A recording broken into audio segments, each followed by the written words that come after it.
What's up, guys? It's me, Miss Bakewell here to give you the lowdown on permutations and combinations. I'm super excited that you're here today because I've got a great video, so let's get it started. Now, before, when we were talking about the counting rule, it gave us a small set of elements, and chances are we were picking all of them. For example, we had the ice cream example where there was the chocolate, vanilla, and strawberry ice cream, and the customer wanted all three. When we're talking about permutations and combinations, we're not going to be picking all of the options. For example, if I walk into Baskin-Robbins, there's going to be 20-something flavors. There's no way that I'm going to get all 20. Instead, I might only pick 2 of the flavors out of the 20. If that's the case when you're picking just 1 or 2 or 3, just a couple of the options out of the larger set, chances are that you'll be using a permutation or a combination. Now, here is the mathematical breakdown of what a permutation is. Basically, what you're doing with a permutation is you're starting with n number of things and you are picking r. The big thing with permutations is that when you're choosing those things, the order matters. For example, you'll see a lot of things where it talks about first place, second place, and third place. Order matters there, right? You're going to feel differently if you got third place than if you got first place. Combinations are very similar, where you're starting with n options and you're picking r. The big difference here now is that order does not matter. So if I'm picking volunteers to be on a committee, the order doesn't matter because there's no ranking there. It's just some kind of committee. So we're going to go through and just talk about a whole bunch of examples to help us see the difference between permutations and combinations, and then how to do the math that's involved with these problems.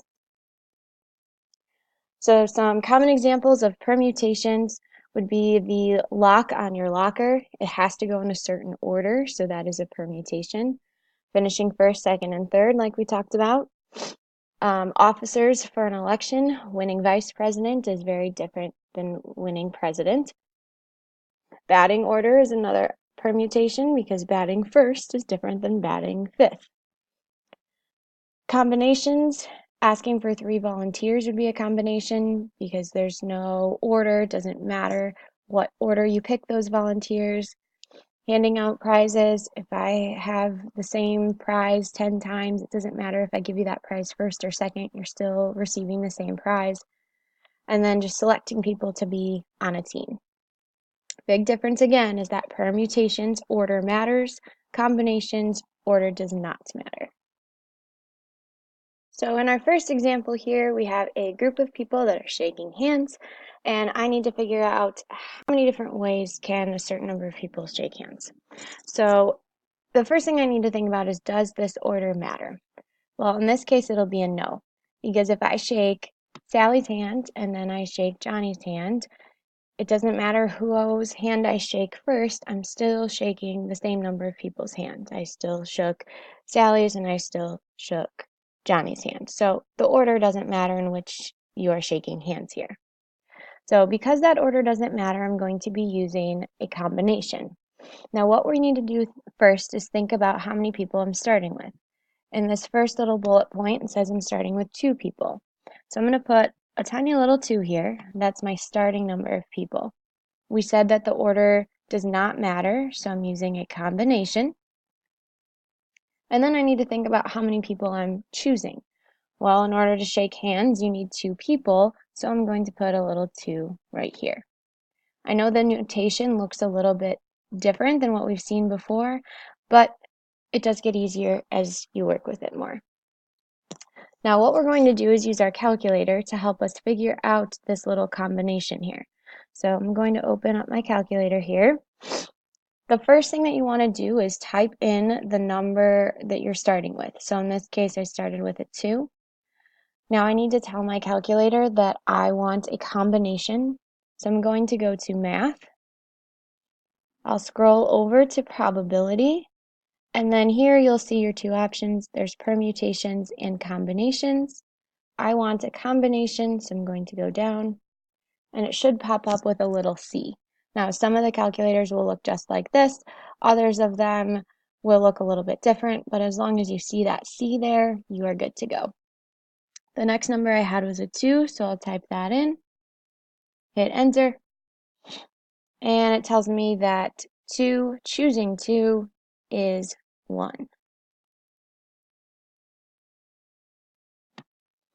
So the next one, now I'm dealing with 3 people, still the same scenario with shaking hands, so I'm using a combination.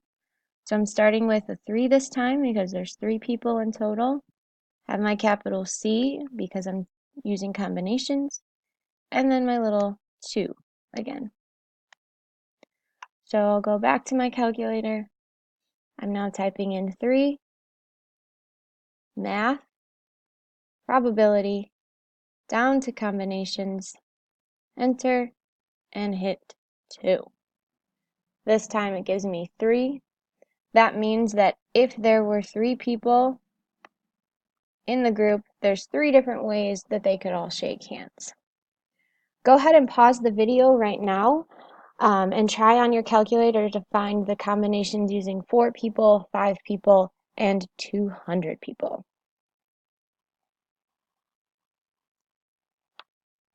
Hopefully you have tried these using your calculator. For 4 people, your final answer should be 6. For 5 people, your answer should be 10. And for 200 people, your final answer should be 19,900. You will be using this notation and this kind of calculator work for every single example that deals with permutations and combinations. All right, so example 2 says how many 3-letter passwords are there using the letters A, B, C, and D if no letter can be repeated?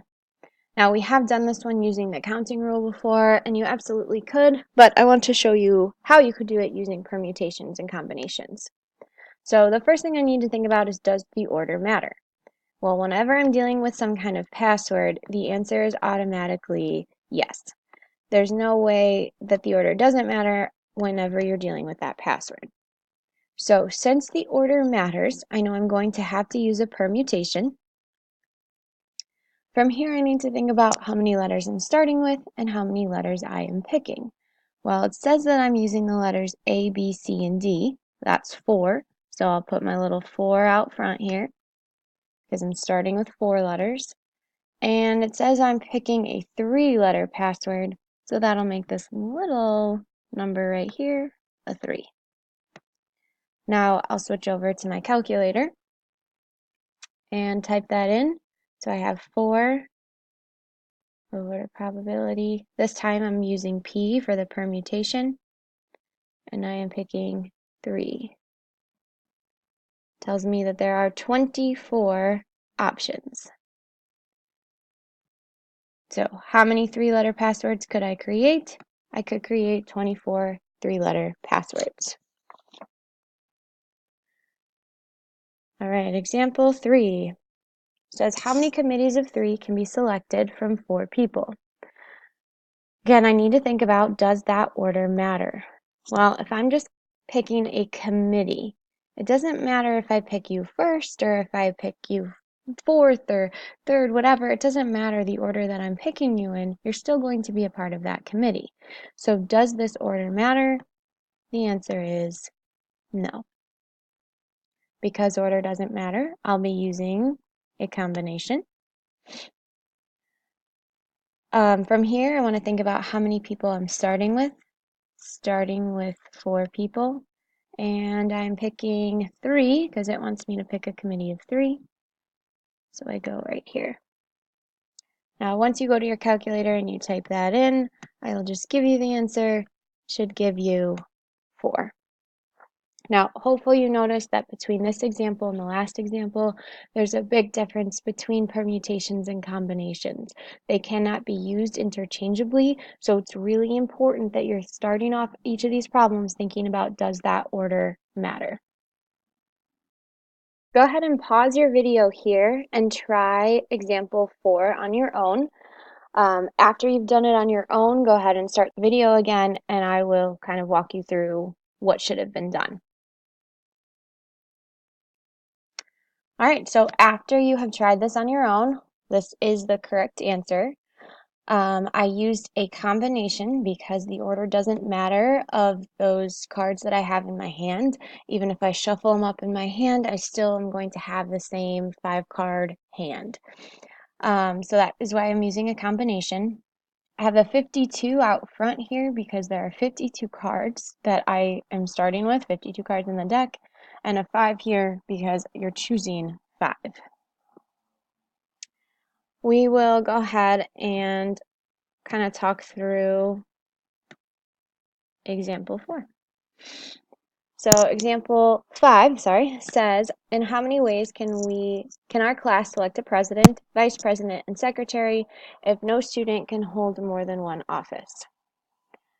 So first thing we need to do is figure out how many students are in our class.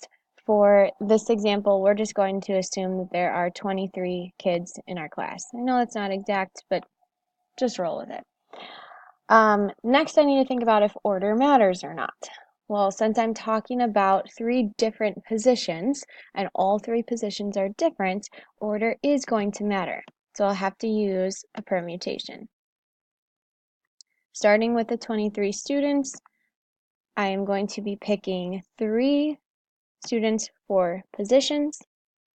You can go ahead and type that into your calculator, and you should get 10,626. Again, go ahead and pause your video, try example 6 on your own. I'll show you the answer once you're done, but try that one first on your own.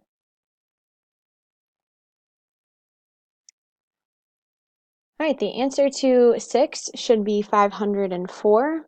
Again, we're using a permutation because we're talking about first, second, and third place. Those are all very different things. There is the 9 out front, so because I'm starting with the 9 horses, and you are picking 3, so you have a 3 on the end. Now, this process is generally going to stay the same. The only way that we can make things just a little bit trickier is to kind of add in multi-steps. So in example 7, it says there are 4 girls and 3 boys in a class, and how many ways can 2 girls and 2 boys be selected for a group project? Now, there's kind of 2 different categories happening here. There's girls and there's boys. What we're going to do is find the combination or permutation for girls and multiply it by the combination or permutation for boys. So first thing I need to think about is it a combination or permutation? Well, in this case, you're just picking people for a group project. I don't think the order is going to matter on that if you're picked first or second or third. So we will be using combinations for both of these. Now for the girls, it says there are 4 girls starting with. So I am going to put a 4 here. And for the boys, there are 3 boys I'm starting with. I'm selecting 2 girls, so I'll put a 2 here, and 2 boys, so I'll put a 2 there. Again, you can type these both into your calculator. Some students like to do it one by one. You could do the whole thing, it doesn't matter. But when you type that in, you should get 18. I encourage you to pause the video again to try example 8. All right, example 8 is very similar to 7, where I have my 2 different scenarios, the leadership positions and the equipment managers. So go ahead and kind of check your work down in here. Thank you guys so much for watching. If you liked what you saw, make sure you subscribe to my channel. I would really much appreciate it. Check back next week for the next video.